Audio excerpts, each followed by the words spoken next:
Is a tomato a fruit or vegetable? Tomatoes contain seeds and grow from flowers, making them a fruit botanically. But in their culinary uses, tomatoes are considered vegetables.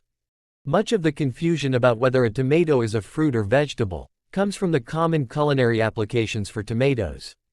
Cooking is as much an art as it is a science, which tends to give way to more flexibility for how different foods are categorized.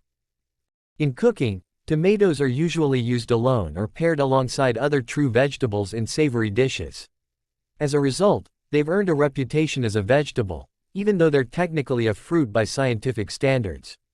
This was the method of classification used by the U.S. Supreme Court in 1893 during a legal dispute with a tomato importer, who argued his tomatoes should be considered fruits to avoid the higher vegetable tariff. It was during this case that the court ruled the tomato would be classified as a vegetable on the basis of its culinary applications, instead of its botanical categorization as a fruit. The rest is history. Tomatoes aren't the only foods that struggle with this kind of identity crisis. In fact, it's fairly common for plants botanically classified as fruits to be used as vegetables in culinary practice.